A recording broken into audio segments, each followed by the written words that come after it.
Okay, welcome. Today, I'm going to introduce our two speakers. First is Scott Nixon. Scott has been the Executive Director of Lifesplan, Inc. since 2007.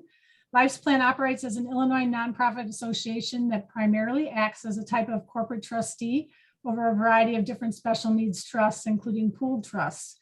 He's worked for over 20 years with nonprofit organizations, including Ray Graham, I know, that serve people with disabilities and their families, and has taught, mentored, and advocated for those individuals and families in the areas of self-sufficiency, employment, disability rights, Social Security benefits, and future planning for people with disabilities.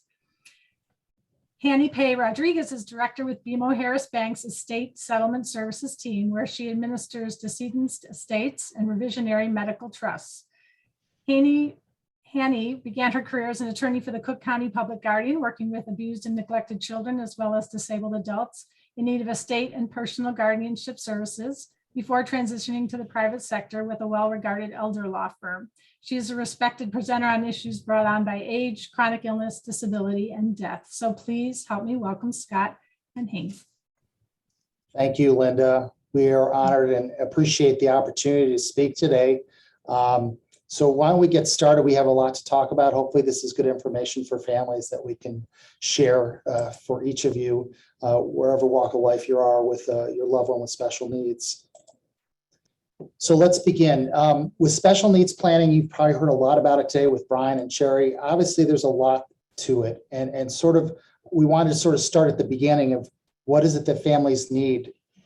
And what we're talking about is they need estate planning documents. Okay, of course, that's a simple answer, but not so simple to sort of get there. And certainly seeking a qualified attorney is a good start. You're talking about a will. And for even a family that without a child with special needs, you're thinking about these things like a living trust, powers of attorney, if there's a guardianship, letters of office. But what's really paramount that you've probably maybe been hammered with today is that there's a need for a special needs trust, a mechanism, and that is going to be the key piece of this planning for your estate plan for your loved one with an attorney. Now, coming from the perspective of Hanny and I, as a trustee and talking to potentially future trustees out there as parents or siblings, these documents are just as relevant and as important to us that we collect and we have that information as well, so that we're ready to go when that trust time comes where we're setting up and managing it. And to just elaborate over what Scott just said, and probably what y'all have been listening to all day, you've gotten a lot of information today, right? And then now we're kind of breaking this down of, okay, what does this look like in execution as a special needs trustee? So along with those documents that Scott just mentioned, you want to start putting your team together. We're not just talking about any regular trust. We're talking about a special needs trust for somebody with enhanced needs and an enhanced level of care. So build your team. So I think the first person that you'll want to make sure is on board is the person with the legal power to act on this disabled person's behalf. So that might be you as the parent. It could be the trustee if you choose someone else. A guardian, a power of attorney, anybody with any sort of legal authority here. You'll also want to make sure to involve any major persons involved in the care and support of your loved one. So it's not just family and friends, but it could also be caretakers, it could be neighbors. Essentially what I'm thinking about is when you have that emergency at 3 a.m, God forbid, I hope that no one ever does, but we all know that it does happen. Who do you call? Because it's not just about logistics. It's not about operations. It's not just about expertise, but it's also about emotional support. It's a lot of work. It's a lot of things to consider, and it's not always easy. So again, we're building the village, right? So you involve everyone from the get-go, bring in the village from the get-go, so we all know where we are. It takes a team to make sure that we really enhance your loved one's quality of life as much as possible. So, I mean, that's also going to go into your trustee selection and succession planning. So we'll talk about that a little bit more later on, but really we're looking at a few different types of trustees.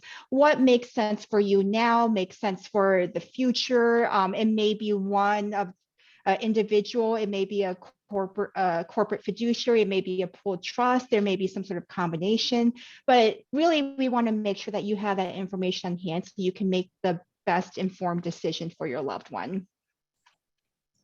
So all of you probably have seen the commercial or commercials from that investment advisory group, I'm not going to name names, of how they are a fiduciary, and that they will be seeking out their clients' best interests over theirs, which is very much true.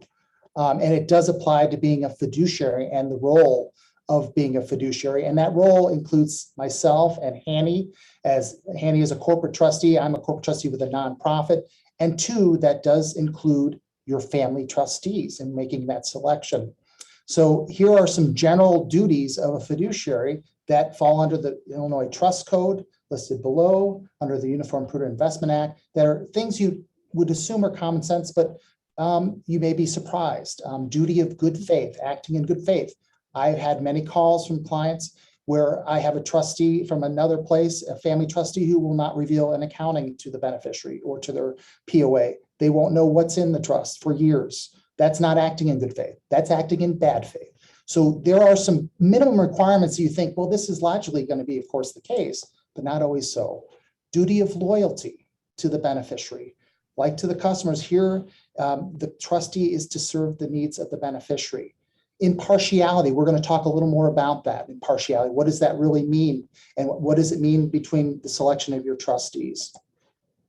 Prudent administration. Prudency is a very common word in the world of trusteeship, and you'll hear more and more of it. There's the Uniform Prudent Investor Act, the Illinois Prudent Investor Act, and it's sort of acting in a way a prudent person would.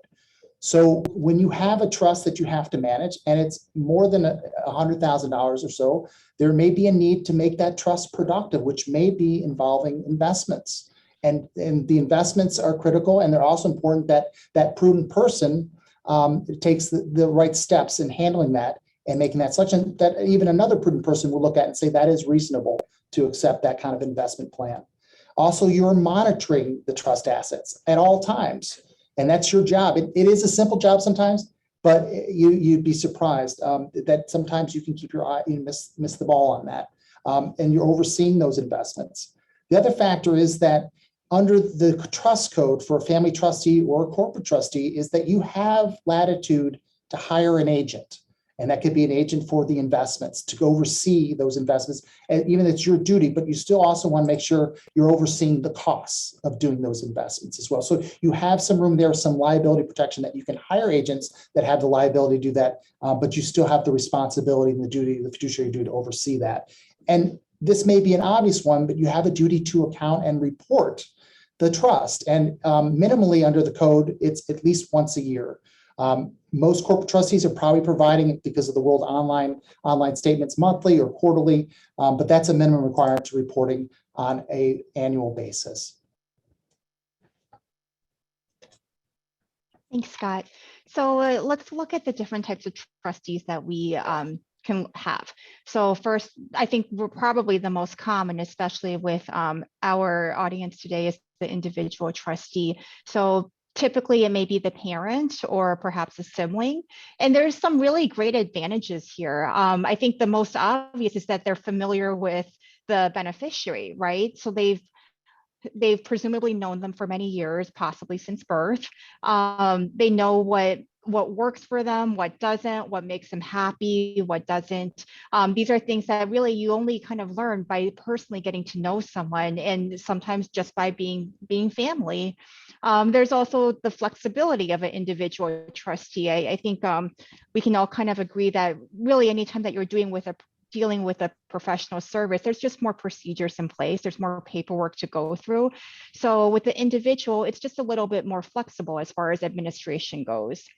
There is also a perception that with an individual trustee, it's more cost effective. And I think a lot of that goes to, well, I can do it myself, and it's my family member, it's my loved one. So I'm not looking to make money here. I'm looking to enhance their quality of life. We'll go into that a little bit more later, but I think one thing that you may want to keep in mind is that there may be some other additional costs just because of the level of expertise and different areas of expertise that are necessary for a good administration of a special needs trust. There are, of course, the disadvantages with an individual trustee. I think the one that Scott and I probably think of most often, and how sometimes people end up coming to us, is what we call the Thanksgiving table syndrome. So You know how that wonderful Thanksgiving dinner, you love them, but you hate them. Everybody's sitting there, they all have their own opinion, which is great. And everybody loves, our beneficiary, which is wonderful, but they love them so much and feel so passionate about what is best for them. And their opinions are all different. And the opinions are not necessarily wrong. They're not necessarily right. It's just that it comes from a good place, but it can be very difficult to navigate. And then for you as a trustee, those can be difficult waters to navigate, because not only you're trying to do your best here, you're trying to be objective, but it's personal, and it should be personal, but it can be difficult because of that. I think another way that Scott and I often get involved is that one of the issues is that with an individual trustee, there's a very high risk for lack of continuity. And I don't mean that in the sense that the trustee is not reliable. I mean that in the sense of there's probably a good probability that your beneficiary will survive you. So they'll either survive you, or perhaps at some point in your life, you will no longer be able to continue acting as trustee. So the risk here is that all those advantages we just talked about, with the familiarity, with the flexibility, with the knowledge, that could go with you when you're no longer able to act. So I think here is where we really need to talk about continuity planning. How do we make sure that all those advantages continue down the road, so that way your beneficiary has a very stable life and they don't experience, we can minimize the level of disruption that would come with that. I think when I say disadvantage, I want to be clear. I mean, it's something that to consider that you want to put safeguards around. So I think another issue to consider with individuals is that there is not necessarily the subject matter expertise that you need. Now, I don't mean that in a bad way at all. I actually tell all of my clients when I first meet them is that I'm driving the bus. I'm driving the bus as trustee. I'm overseeing everything, but you do not want me to be the jack of all trades, because oftentimes if you're the jack of all trades, you end up becoming the master of none, because there's no time to become the expert of all of those trades. So what you really want to do is to find where you need your subject matter experts. You need to understand it from a 10,000-foot level, right? And just enough to know why it makes sense for you and why it might not make sense. And then bring in those subject matter experts so they can really massage the issue and deal with it in an effective manner. So I think, some of these subject matter experts, they may be the attorneys to help with benefits planning, and to make sure that you not only can properly apply for, but also maintain those benefits. A case manager for boots on the ground, and also making sure that you are aware of all the services available. Accountants, investment managers. And this is where I go back up to earlier. I said, well, oftentimes as the family member, you think that you're saving a lot of money because you're doing it because you love them. But if you're going to bring in subject matter experts, which I highly recommend for something this personal and this important, those costs do start adding up after a while. So we want to be aware of costs, but just keep in mind that when we actually think through all of these things, that these things can add up. So just things to keep in mind. There's also the issue of conflicts of interest, or even the appearance of conflicts of interest. So, sometimes we have a trustee where they may be the remainder beneficiary. So let's say mom and dad set up a special needs trust. They realize that they will likely predecease their disabled adult child. So they name their other non-disabled adult child as the trustee. And when the disabled person passes away, that sibling trustee gets the corpus of the trust assets. So that's great. You want to take care of both of your children, but there is a perceived conflict of interest, because how that trustee administers the trust and what remains of it as a result of that will actually affect the trustee at the end of the day. So it's not anything that can't be managed, but something that just requires a little bit more of a careful dance. So now we go to professional and corporate trustees. So this is the world that I live in. there's a few advantages here, and to be honest, that's really why I ended up moving from practice into the corporate trustee world. I think the first and foremost is continuity, where individuals may predecease the beneficiary, corporations live. They don't die. There's a whole team there that's made to be ongoing. We also have institutional controls. So I think a lot of the risks that we talked about earlier, they're not necessarily disadvantages, but you need to build protections around those. For corporations, we're federally regulated, so we actually are required to have those controls in place. So it's one less thing to have to worry about because we have to do it. We're mandated to do it, and we have specific teams set up to monitor all of these different controls. So it's a little bit more of a protection for the trust and also for the trustee, but also for the beneficiary. The professional trustee also has the duty of impartiality, and it's easier for them to be impartial because they're not at the Thanksgiving table. So your Thanksgiving table dinner is solved essentially. So you can just go and have your regular Thanksgiving dinner, not have to worry about the trust in the middle of the dinner table next to the turkey. There also is the issue of liability. I didn't mention this earlier with the individuals, but I think with what we always tell our clients is that it's not just administering the trust and the assets within, it's administering the risk that comes along with it.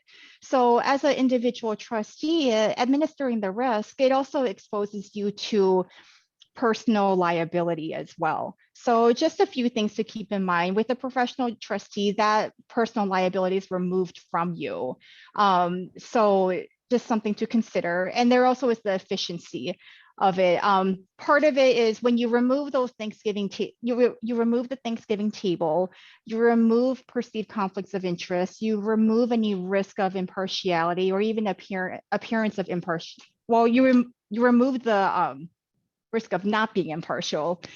And it really clears up the way to be very efficient in the way that everything's administered, not just the actual administration, but also the record keeping, the accounting, the reporting to the beneficiaries, but also to various government agencies that will require accountings in order to maintain those benefits. Now, that being said, there are, of course, disadvantages with a professional trustee. So it is, of course, less flexible. We are heavily regulated, thus many procedures. So sometimes it's just there's a process for everything. So it is less flexible. And there is less of that personal touch because no one can replace mom and dad. At the end of the day, no one can replace mom and dad. No one can replace brother or sister or aunt and uncle. So that personal touch, it's the intangible that we cannot recreate no matter how much we try. But we will sit down with you and try to make sure that we can personalize everything so we can do the best job that we can. Disadvantages, there's also additional setup costs that just come along with a professional corporation or with any professional service. So just be sure that when you sit down with a prospective professional trustee to go over what those setup costs are and what makes sense for you. Like we talked earlier, sometimes those costs for the different subject matter experts can add up. A professional corporate trustee, they should have most of those subject matter experts either in-house or they have a partnership with a subject matter expert. So just be sure to kind of go through that and really, really take a look at what this is going to look like and what makes sense. Okay. So, we talked about a lot of the differences between individual and corporate trustees. Two things. I think the first thing to know is that not all trustees are created equal and not all professional trustees are created equal. There is a perception that a bank is just a bank is just a bank. But the special needs trust goes far beyond finances, right? It goes far beyond budgeting and finances. There's a very personal level here. There's benefits analysis, needs analysis. So I think if you're considering a professional trustee, look at the composition of who's on the team. Do we have lawyers involved? If we do have lawyers involved, what is their legal background? I mean, if they are like a mergers and acquisitions attorney, it's not really going to help you. But if they have a background in disability law, guardianship, probate, that's going to be a subject matter expert that's going to be useful to you. I would probably also look at if they have any partnerships with case management agencies and what the nature of that partnership is. So for example, with BMO, we actually partner with an agency that has a national footprint. And if we're going to become, if we're going to be accepting as trustee of a special needs trust, we actually ask that that professional agency perform a needs analysis and the benefits analysis before we accept our responsibilities, because we want to know really what's available, what are the needs, and so we can properly administer the trust. So again, not your regular banking duties, goes far beyond. So look at the makeup of that team. But we're not just talking about individuals and corporates. There's also a very important type of trustee, and one that I love working with. So Scott, do you want to talk about pool trusts? So as Hanny has already talked at length about corporate trustees, pool trusts are a bit different. We are a nonprofit agency managing special needs trusts, not only pool trusts, but individual, third party, and Ober trusts. The advantage to that, like Hanny says, with corporate trustees, there's a continuity there. Nonprofit agencies are not mergers and acquisitions for other big banks to take over. We actually hire the bank agents to serve our needs and investments, and we run things by committee. So there's a lot of advantages to that for families. Sometimes there are small estates. Maybe it's a single mother who is caring for a loved one with autism, and they don't have a large estate and they can't afford a big estate plan. Sometimes a pool trust makes a lot of sense. There could be small amounts of assets. Maybe the family has an estate plan all ready to go, and whoops, they forgot about grandma's insurance policy or an annuity, or some self-funded back payment from Social Security comes in, and now you need to set up an Ober trust that's a much smaller amount, under $100,000. Corporate trustees, their minimums to set up trusts across the board, including special needs trusts, are often getting higher. I usually used to say it's about 500,000 and up. A lot of these banks are now moving up to $1 million and up. So sometimes the pool trust makes even more sense because our minimum start at $100,000. Pool trusts start at 10 or 20,000. There's a lot more flexibility in the community for families that don't always have the means to set up.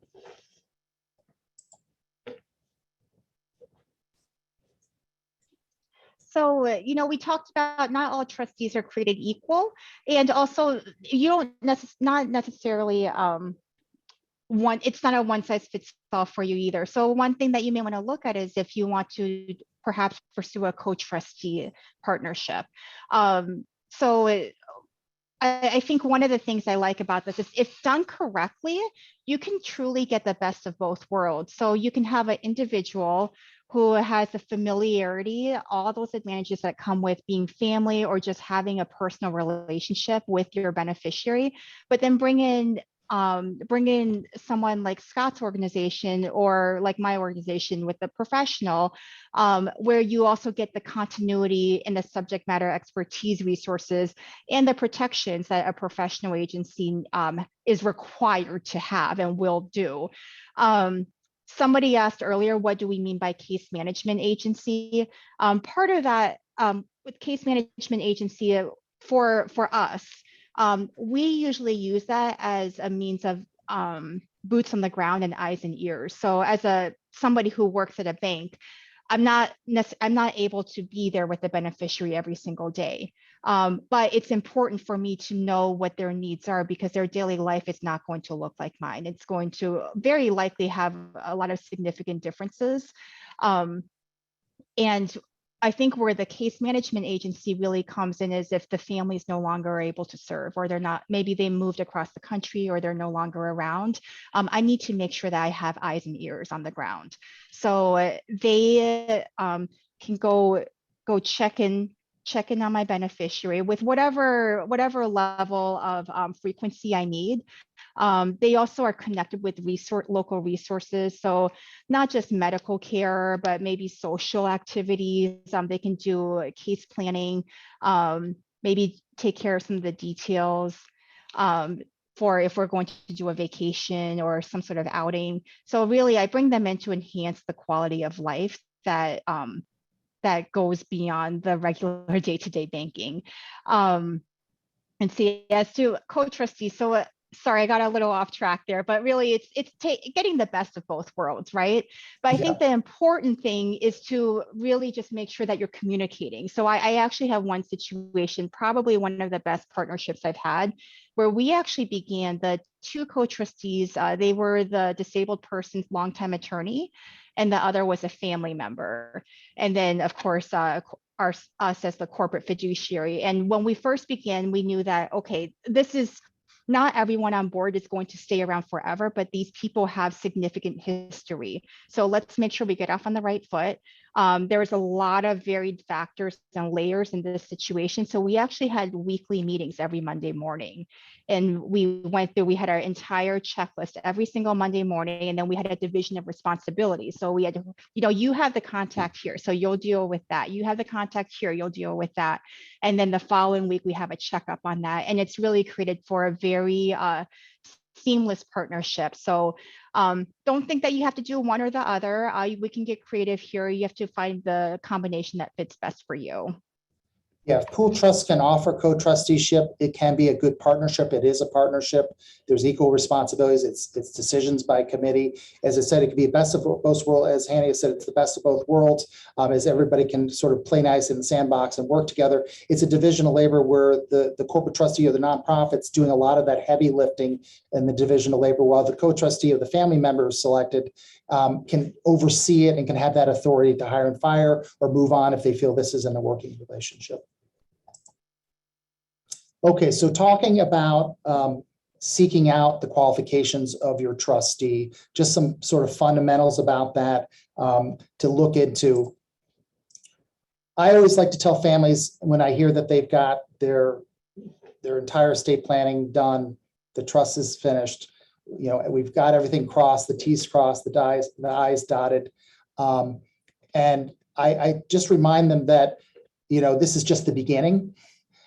The life of the trust being managed and managed well is it's the most critical part of the whole process. And to manage it well means that you're improving the overall quality of life of that beneficiary in doing so. You're doing that by making sure that you're maintaining the beneficiary's eligibility for those SSI and Medicaid and other means tested benefits that Sherry probably talked about earlier. Understanding those benefits, as you probably have learned a lot today from Sherry, is absolutely paramount to being a trustee. There are educational materials out there that Brian Rubin is happy to provide. I provide them. Hanny probably provides them as well. But it is an ongoing learning curve and is one of the avenues that takes a trustee in a different direction. Usually a trustee is responsible for just knowing the trust document and the guidance of the trust document. No, here, time out. You get to go over here and learn about Social Security Administration, Medicaid and Department of Human Services, HUD, all the lineup, food stamps, and you as a trustee need to be knowledgeable about how that is affected by and impacted by the distributions you make. So reporting to these agencies is just as critical, and you have to report also to the beneficiary, those accountings we talked about, including the remainder beneficiaries and any co-trustees as well as other beneficiaries. Some other qualifications. You may not be a CPA. Maybe your family trustee is a CPA, and that may save some money, and that's tremendous.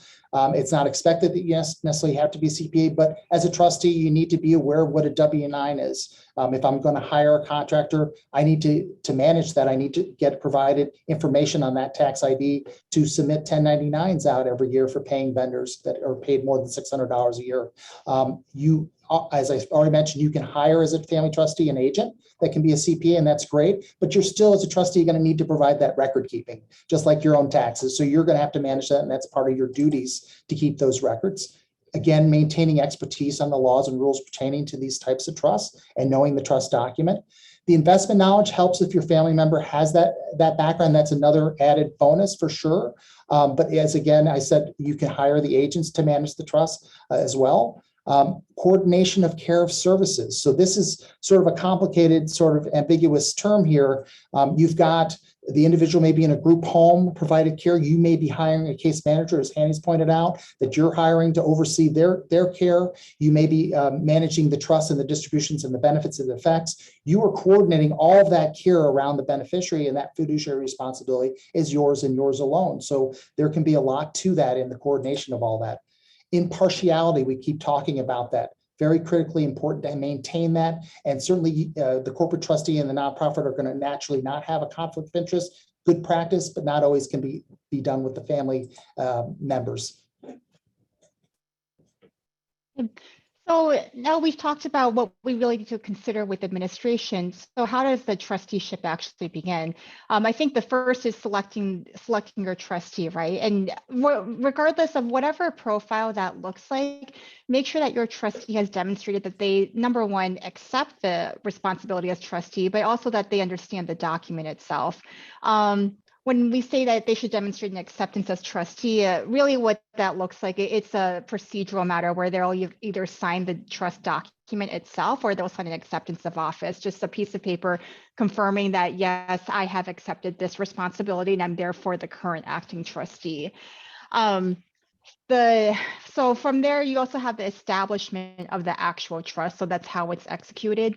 This is something that your lawyer should be walking you through. But who signs the trust really is based on what type of special needs trust it is. So if it's a self-settled over trust, that can be an individual, a power of attorney, or a parent, grandparent, guardian, or the court if it was a special needs trust established by the court.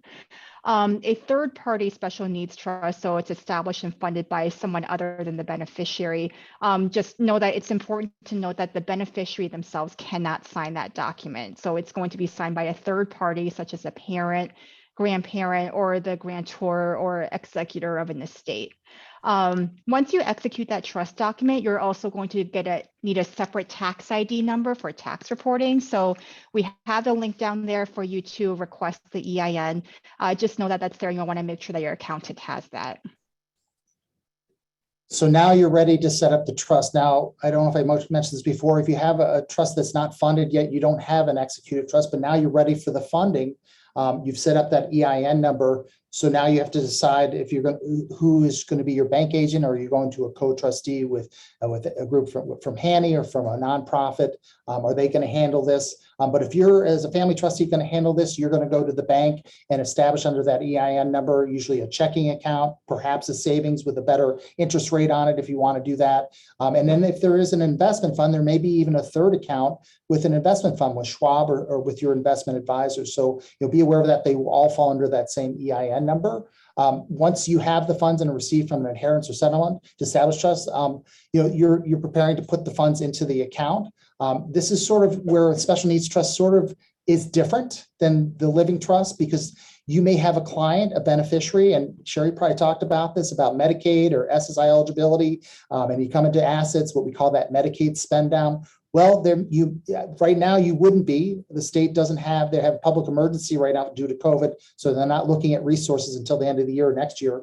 But in typical fashion, once you're setting up this trust, especially if it's a settlement or it's monies that are coming from an inheritance, that you have to sort of time it out, because you may have 30 days, 60 days to fund this trust. So you want to be careful in the timing of this, that when you're putting the money into the trust, that it's for SSI purposes, you can do it in the same month. That's ideal. So you may not lose any SSI, minimally maybe a month. Medicaid, if you can get it out in the same month, that certainly is going to eliminate any problems. Certainly for now, that's not an issue.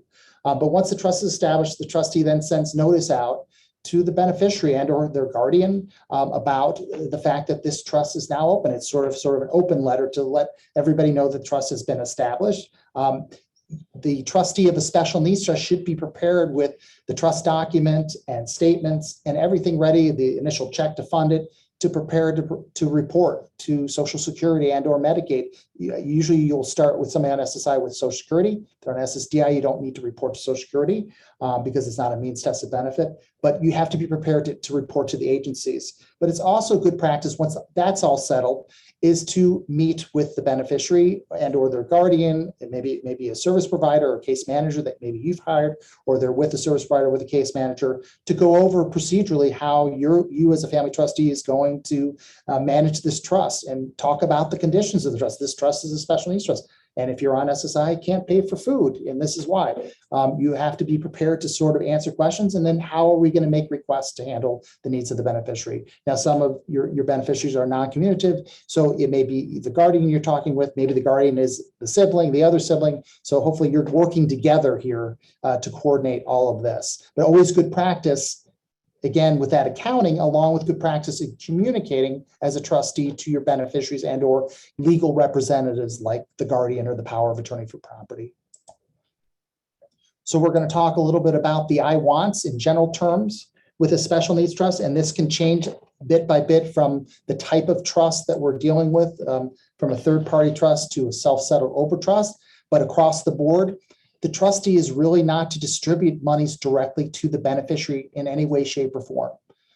That is what we're trying to do with these trusts once they're written and drafted correctly and we're managing them appropriately, is that we're not showing that it's an available resource to the beneficiary. And one of the ways we can show it's an available resource to the beneficiary is by giving them large amounts of cash or transferring or reimbursing them through their bank account. So that's first and foremost the one thing you cannot do. There are some tools that we'll talk about that you can work around that. Disbursements are typically there to provide for supplemental needs in nature. If a client or the beneficiary is on SSI, again, we can't pay for food costs, groceries. We can't pay for shelter-related costs like rent or heat or gas or electric, or else we could be charged with what's called an in-kind support and maintenance charge of 1/3 deduction of the SSI benefits. This is a real hard one for trustees to get over. The SSI benefit is supposed to pay for those primary care needs, and the trustee is only supposed to pay for the supplemental care needs. So it gets a little difficult. Now, if your loved one is in a group home, the SSI is going to go towards the group home, and the Medicaid is going to pick up the difference from that Medicaid waiver. So it's not going to play as much of a factor, but you still want to provide for some things, especially the food or the restaurants. That's a tough one we'll talk more about. But as a trustee, you need to be aware of these rules.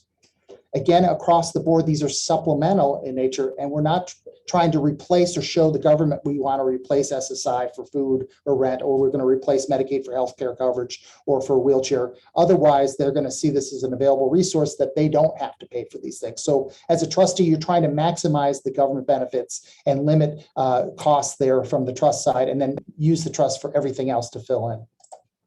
So the general rules apply that trust shall remain as non-countable if we're following these rules and are aware of these common policies. To spend or not to spend. These are like spendthrift trusts that we're trying to spend and use the trust for the benefit of that beneficiary, but we can't do it directly through their banking systems, as I said. So we want to try and pay out to third-party vendors, and we want to pay out for goods and services that we can. So paying directly to a furniture store or paying directly to a vendor is the first optimal way that a trustee can work, in which we won't consider this accountable resource. I think your dog, Hanny, likes that. Money from a special needs trust is not to pay for those primary care costs. I just mentioned that, like the food or the rent. The beneficiary or grantor is retitling these assets over from what would be to the beneficiary to a trustee, and releasing that ownership and control so that the trustee is maintaining that benefit eligibility. So the trustee is not owning the trust, but has the full discretionary powers and authority to hold it. But in turn, we're providing that primary care for the beneficiary. The big difference is with a self-funded over trust versus that third-party trust that families want to set up is that the trust absolutely has to be for the sole benefit of the beneficiary. And that can be very strict language in how we see paying for things, especially in a group home. We couldn't pay for the living room set versus maybe the bedroom set. In a third-party trust, there may be more flexibility for things like gifting to a group home, like a donation to a Clearbrook or something like that, where there may be more flexibility to do that. In the over trust as a sole benefit trust, you cannot do that. So Hanny will talk about some supplemental service needs. Okay. So this is just going to show some of the supplemental service needs that special needs trust can be used for.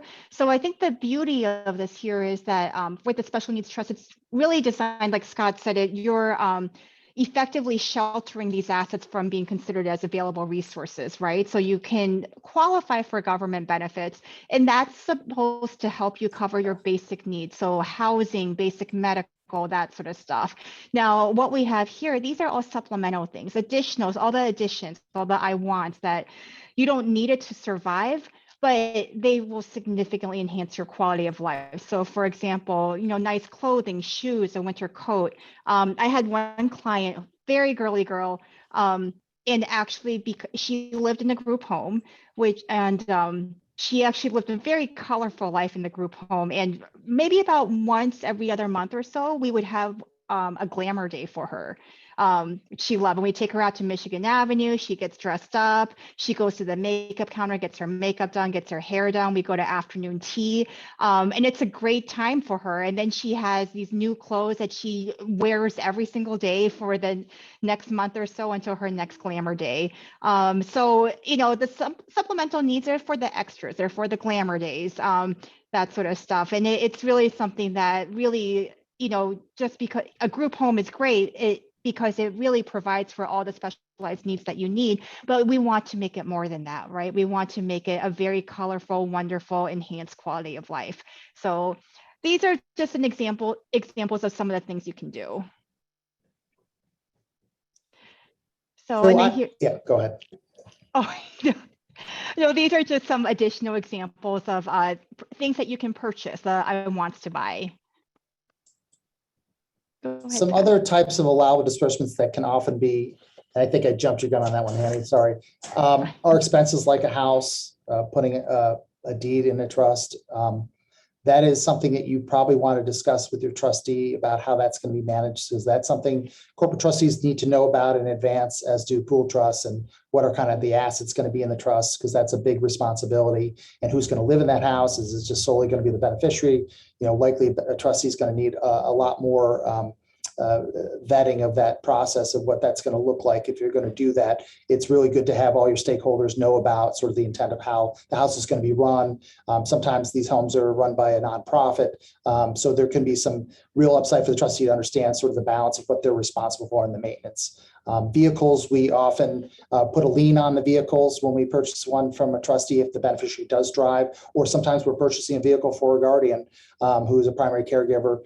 In those cases, certainly we can pay for the costs of the vehicle, insurance, maintenance, gas.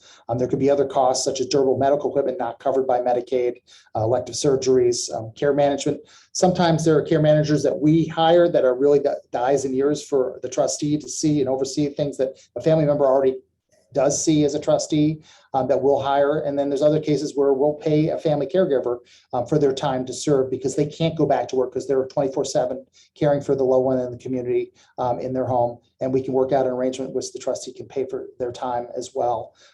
We won't have a lot of time to talk about it, but there are certain funeral arrangements, especially on self-settled trusts, that need to be required to be set up as funeral plans, because on a payback trust, we can't pay for, as with most trusts, can't pay for the funeral services. So we usually recommend a prepaid burial plan and going through with that. And certainly the trust is paying for all kinds of legal and professional services, accounting services, those agents we talked about.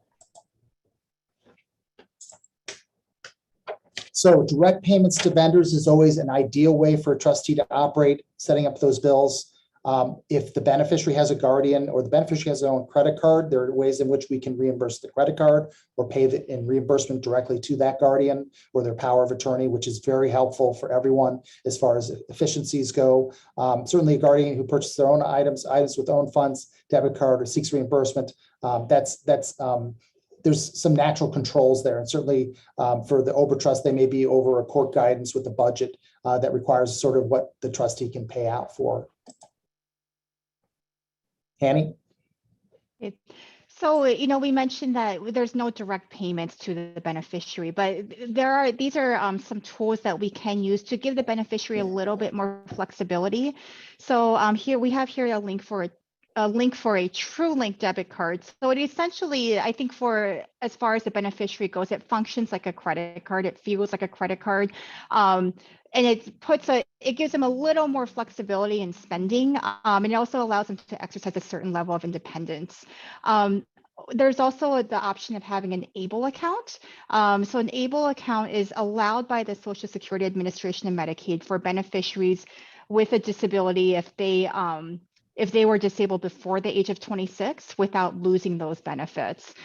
So again, another tool that you can use to allow your beneficiary to have a little bit more independence.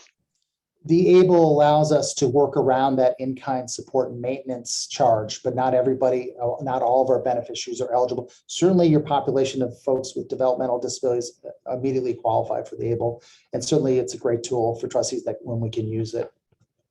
So to wrap up, I put my sad face on, although I prefer to put a happy face. It's Friday. This is sort of in review, sort of the big no-nos of trust management for any trustee. It could be the family, it could be a corporate trustee, the pool trust, of some items that we would really want to be careful. And we've talked about it, just directing money through the banking systems of the beneficiary. It could be unearned income. It's going to be problematic if they're on SSI. It's generally problematic to the trust as an available resource. We want to be very careful with that. If they're on SSI, we have to be careful with those food and shelter costs, paying rent. That's where, if possible, an ABLE might be that workaround we just mentioned. Paying for services already covered by Medicaid. There's a little more flexibility with Medicaid than with Social Security on the SSI stuff, like the rent. But you want to be careful that if you're going to pay for that wheelchair, and Medicaid was supposed to, or Medicare, they may never pay for a wheelchair again. So, but sometimes you can't wait 2 or 3 years for a new wheelchair from the government. So decisions have to be made by the trustee. Payments. This is obviously something that you would hope a fiduciary would not do, is pay to themselves or pay to others without any documentation. We don't want to see that, or any sort of self-loaning. Payments to any residual beneficiaries, that would be to your remainder beneficiaries in advance of, while the beneficiary is alive, the remainder beneficiaries are assigned to be receiving the principal of the trust on death of the beneficiary, not beforehand. And then payments on third-party debts for somebody other than the beneficiary. Certainly, trustees can pay for debts of a beneficiary. We're not going to pay the debts of the guardian or somebody else, of course. But you'd be surprised what you hear when you hear stories in the trustee world. Disbursements not serving those best interests of the beneficiary, the sole benefit rule can apply for the OBRA trust. Certainly, you have to kind of keep that and weigh that. It's a big gray area. If they live in a group home and they need a big TV, there's no one around, of course, there's going to be a residual benefit of other roommates watching the TV. There's only so much you can do. In other cases, you're going to buy the entire living room set. That might come under question. You might say, as a trustee, I'm only going to pay for fair share expense, either a quarter of it or half of it. I don't think we should have to pay for all of it. And certainly shouldn't have to pay for a lot of the upkeep and repairs of the group home. That's the responsibility of a service provider. But not providing any sort of accountings, any sort of access to know what's in the trust at any point is really just not good practice as a trustee, whether family or corporate. And certainly corporates and nonprofits have a greater responsibility and a professionalism that they pose a lot of risk not doing that, to giving those kind of records. So, and that is all. We have time, any time for questions? I don't know if we do. Yeah, let's go ahead and dig in. Let's see how many we can tackle. People are welcome to stay on as long as they can or sign off as needed. What should trustee be required to share with beneficiary? At least a statement. Okay. Yeah, At bare minimum, a statement. Now the question becomes capacity. And I have some of those cases where I sometimes have a case manager where their capacity, let's say they're Asperger's and they're high functioning. I may have a case manager work with them, and the case manager is a power of attorney for property for them to walk through a statement once a year.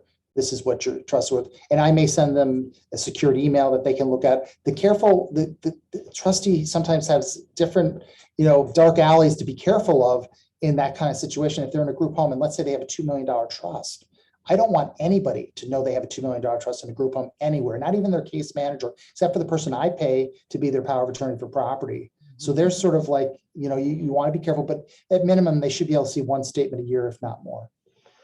Okay. Next question. What do you mean by case management agency? Is this like Clearbrook or Orchard Village? So I think case management, it would be more like, it's more of a service provider. So maybe like National Care Advisors or Midwest Care Management, one of those groups where they oversee the care of the person. So it could be, it's really, I would say probably putting together the plan. So the daily plan. So what are the medical needs that they have? What's their medication plan? What additional service providers do they have? Like, do they have companion services? Do they go to an adult daycare? And really just consolidating all of that in one place. I really use them as eyes and ears to consolidate all of that extra personal information together for me. Both of us as trustees of special needs trusts, we're talking to families, parents of individuals with developmental disabilities. And so there are certain case managers I use in that foray, like Day One PAC. Ray Graham Association has a case manager services outside their own programs. There's some other groups that I'll use, like Elite, or if it's somebody with mental health, I might use Thresholds or Trilogy, or I may hire an individual case manager group that's specific that would even oversee a Ray Graham or a Thresholds or whoever it is. It's sort of a second pair of eyes to oversee the care of that individual. Oh, okay. Moving along. What are the reporting and accounting responsibilities, and who are you reporting to? So like Scott said, the accounting and reporting, so it needs to be at least one annual statement to the beneficiary every year. That's minimally required by law. And then as far as the reporting other agencies, it would really be whatever government agency that the beneficiary is receiving a benefit from. The law minimally says once a year. The trust could say something different, but it's rare we'll see something like that in a special needs trust. They're not usually silent trusts. All right. Can the trustee and the guardian be the same person, or is that not advised? They can. It's up to you. Yeah, I mean, it's yes. It's sort of you've got your eggs all in one basket. We use that for investments, but it's, if it's the trustworthy sister and that's how it's going to be, that's how it is, and that's fine. It opens up the conflicts part of the question, but it's a moral obligation for that family member if they're not even going to get paid, which may be the honorable thing to do. The question is, do they have a nuclear family? Do they have other responsibilities? Is it going to be a burden on them later in life? And sometimes if the two siblings, one is a guardian, one's a trustee, are they naturally getting along, working in the best interests of their disabled brother or sister? Yeah. Okay. The answer is yes. Short answer. Okay. Thank you. All right. So here's a comment. Oh, Hanny, you answered that. Thank you. If parents are trustee of the special needs trust, at what time do they select the corporate trustee? So I would actually do that at the very beginning, because what you'll probably want to do is when you're drafting your trust document, you're going to draft I would recommend that you draft in successor trustees as well. So when I am no longer able to act, this is who I name to succeed me. And of course, you can always amend your trust as time goes along to name, if you already have a trust and you find a corporate that you want to name as a successor, you can always amend that and add them into there. But I would start interviewing them so you can name them as soon as possible.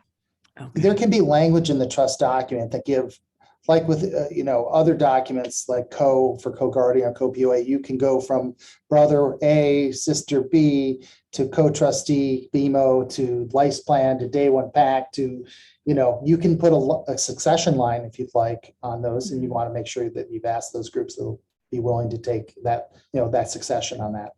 Okay. And then follow up with that is, how do you find a list of potential trustees? Is there a risk of selecting a trustee that later is merged by another institution? That's your question, Hanny. BMO's been around for a long time, so. Yeah, BMO's been around for a while, but I have it at other employers that have been through merger. So usually when the institution when there's an acquisition, usually they are the successor in interest also. So if I'm part of Bank B, Bank A, Bank B buys Bank A, then Bank B is actually going to step into the shoes of Bank A as far as succession. So no, that whatever bank that you name, that they will continue even if it's under a different name. So, but I mean, that's kind of where Scott comes in saying, okay, it's not just one successor. It could say, okay, well, if I can't act, I name BMO. If BMO can't act, then I name Life's Plan. So just make sure you put them in a follow-up plan. Right. Yeah. But Hanny's got a fiduciary responsibility from BMO to find a successor trustee. Usually that's going to be the case. Again, upsell for myself, pool trusts are not mergers and acquisitions, so we won't ever have that problem. Okay. And what are the costs? What is the approximate cost to use a corporate agent as trustee? So I think it's going to vary. When you speak with the different corporate trustees, you should ask for a fee schedule. They should have a published fee schedule, and that's usually based on the, it's really based on the size of the trust, how much assets is under care. And I think because it's based on the amount of the assets, it's really because along with not just the administrative task, it's the risk management that comes along with it. Mhm. Why are costs so high to set up a special needs trust? Well, I think a lot of it's laying foundation, right? So it's not just meeting with a corporate trustee or meeting with Scott's group, but it's also the legal fees with drafting the trust, with drafting the will, drafting powers of attorney. If there's already a guardianship involved, there may be some court proceedings involved with that. So it's a lot of it's just it's like building a house. You have to put in the cost to invest and put in the good foundation. But once you have it built, then the goal is to have it running and to be ongoing. Okay. Two last questions. Here we go. We have Obra Trust for our daughter, and the trustee of it is the bank. They do annual reporting to the court, but I don't think they do annual reporting to the Social Security Administration office. Should I ask them if they have been doing that? Daughter receives SSI. No. You only report to Social Security, at least initially on onset to set up. And then if they approve the trust, then they go away and you go away quietly into the night and hope to never hear. Well, if you can get any record from Social Security or DHS on qualifying trust and it's hard to get that, although I have one of them, then you keep that as a good record so that, there's a grandfathering and then there's a date that shows that this was certified, qualified at some date that you submitted. But what is going to happen once the public emergency comes off is all of a sudden there's going to be all these Medicaid redeterminations are going to come out of the wild here. We haven't had them in 3 years since COVID. So people be prepared. Those are probably the ones you'll see the most as far as having as a trustee to report. And HUD. Social Security is a one and done. If they're approved, you're good. Should be good for a long time. A lifetime is what we expect. DHS and with HUD, there'll probably be at least annual redeterminations. Medicaid really ramped that up about 5 years ago. Expect that. So they'll ask for the reporting sometimes on the trust side, usually just either a statement or a balance, and then they go away. HUD has other requirements that don't always fit with the special needs trust. That's a whole other thing, but usually they go quietly as well, but they're both expected about annually. Okay. All right. And then how do you get a list of corporate trustees and are there ratings? So I don't know if there's like a official list out there. What I would do, and actually when I was in private practice, what I would tell I would actually talk to your drafting attorney because the special needs corporate trustee world is a very small world, and they're going to have a good idea of who is available to you that would fit your needs. I remember when I was in private practice, usually when we would draft for a client, I wouldn't recommend one institution. I would usually give them a few and explain to them why I thought this particular institution may be a better fit for you. And I recommended different institutions because it's so personalized. So I would talk to the drafting attorney. They would know who it would be good options for you. Okay. And then they can give you their ratings. Thank you. Okay, we just got one last question here that popped up. Can you give the beneficiary the right to fire or replace a trustee? So I think, Scott, tell me if you feel differently. I think it would be, there is usually some sort of removal language. There's removal language and there's also resignation language. And I think when you're drafting that trust, it's something you want to talk to your attorney about what sort of parameters do you want? If you really believe that the trustee is doing a bad job, how do you get them removed? It might be, it might not necessarily be the beneficiary who makes that decision because it depends, they may be severely disabled, but there may be someone else, maybe a trusted person or an attorney. So talk to your attorney about how to draft that removal language. In general, the beneficiary is not going to have that kind of power, but and it's very hard if it's a family trustee to compel any information sometimes. But there, as Hanny said, there's can be drafted language in there of how to handle that situation from a trustee as far as removal or termination. That's why maybe Brian Rubin will tell you about a trust protector that would have that authority to do that and remove. They would have the equal authority or a co. That's where we would go to those, either of those two directions. Trust protector wouldn't be co during the handling of the trust. The trust protector would be there to get it in an annual accounting and say, this hasn't been distributed in so long, you've acting in bad faith, and they have full authority to hire and fire the trustee on that determination. So that trust protector would be a good option. Okay. We keep getting more questions. Do we have time, Linda or Scott and Hanny? Okay. All right. I'm going to bump down to this one here. Do either of you work with out-of-state families, or do you refer out? So yes, we do work with out-of-state families. BMO, as y'all may know, is a Canadian bank, so we're technically international, but our special needs practice is national. And that's actually why we specifically want to, it's actually a practice of ours that we always involve a case management agency, because we can't be in all 50, I can't be in all 50 states at once. But our case management agency that we partner with does have a national footprint as well. So we make sure that we always have eyes and ears in one way or another. Okay. We are not a national chain. We are a state. We can serve statewide. We have beneficiaries out of state. If the trust, if the beneficiary resides here, and it's a trust in Illinois, it may be more favorable to have an Illinois trustee, but you don't have to have one. So it's really up to the family. There is that upside to having that. That's a big advantage for the corporate trustees, is that they can have that national footprint. And we use the same group, National Care Advisors, when we have folks outside of Illinois, but we're primarily a statewide trust company. Okay. All right. I'm not exactly sure, Jessica, that I understand this one. Is there any type of special needs trust that needs to receive annual reporting to the Social Security? I mean, deliver annual reporting to the SSA office? No, when I talked about that reporting, it's really on the open. When you are the trustee establishing the trust, you need to be sort of eyes and ears, because eventually Social Security and Medicaid will catch up to some assets. And so you want to be ahead of that if you can be, and report to the office that they receive their benefits from, and get that out there. If you have legal counsel to provide it, or the trustee themselves, the director, myself, sends that in, and we send the trust document with the initial statement and or check.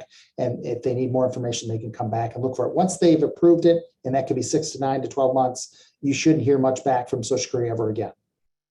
Okay, great. I believe that wraps it up. Well, that was the last question. Thank you both so much. I have to say, I learned so much from you two. This was eye-opening on many, many other aspects of homework that we all need to do. and also just validating what needs to get done when. So we appreciate that. You're Well, welcome. thank you so much for having us. Thank you. Thank you all. Have a Really great weekend. Thanks for hanging in there, everyone. Mhm. Hope this was helpful. Follow up with Thanks. any questions. All right. Take care. Thanks, care. guys. Bye-bye. Have a good weekend. Bye-bye.